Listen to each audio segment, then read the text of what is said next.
on a vast expanse of the Mediterranean Sea, its waves shimmering gold under the morning sun. In the distance, two coasts emerge. On one side, the rugged hills of Greece.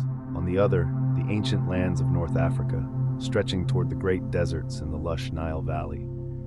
The air carries whispers from millennia ago, whispers of traders, philosophers, warriors, and priests who crossed these waters not as strangers but as kin. Long before history was carved into stone tablets or scratched into papyrus, the people of Africa and the early Greeks shared more than trade routes. They shared myths, gods, and the echoes of a worldview that saw the universe as a living, breathing force.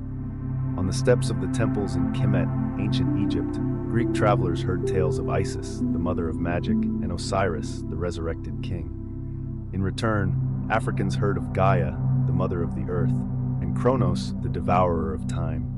Yet the deeper one looked, the more the names and faces of these gods began to blur, as if they had been born from the same womb of belief. The Greeks called her Athena, the goddess of wisdom, born fully armed from the head of Zeus. But in the Nile Valley, her spirit was recognized in Neith, the warrior weaver who existed before time itself. The Greeks spoke of Hermes, the messenger of the gods, swift-footed and cunning. Egyptians and Nubians knew him as Thoth, keeper of sacred knowledge, who measured the weight of a man's soul. Farther south, in the heart of sub-Saharan Africa, the Yoruba worshipped Ogun, the god of iron and war. His reflection could be seen in the Greek Hephaestus, the divine blacksmith who forged the weapons of Olympus. And in the marketplaces of Carthage, Phoenician traders carried with them stories of Tanit, the mother goddess, whose likeness danced eerily close to that of Greek Demeter. This connection was not accidental.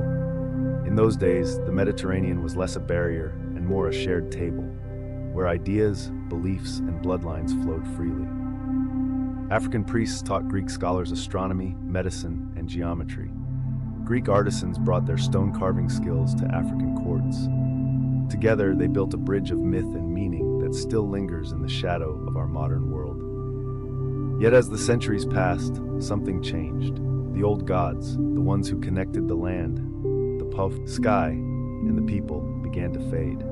Empires rose on the bones of the ancient world, each claiming to be the new light, the new truth. In Africa, the coming of new faiths, Christianity, Islam, layered over the ancient traditions, pushing them into the realm of whispers and secret rituals. In Greece, the Olympian gods were replaced by a single, unseen deity.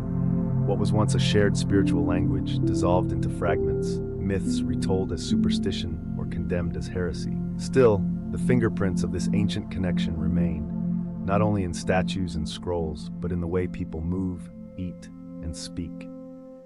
In some African villages, offerings of grain and wine are still poured into the earth, an echo of both Demeter's feasts and the harvest rituals of Isis. In rural Greece, olive oil is still blessed before it is used, as it was in the temples of Athena and in the sanctuaries of Neith. The old ways shaped their recent way of life, in ways both subtle and profound. They gave them a reverence for the earth, a sense of community woven into the cycles of planting and harvest. But they also trapped them in the weight of tradition, making it harder to adapt when the world demanded change. For some, this connection to the past has been a source of resilience, a reminder of who they were before the world tried to redefine them. For others, it has been a chain, binding them to myths that no longer serve their survival. In the end, the story of Africa and ancient Greece is not one of rivalry, but of shared origin. A reminder that before borders and wars, before gods were renamed or erased, there was a single, unbroken conversation between two cradles of civilization. And perhaps, if one listens closely to the waves between them, that conversation is still happening.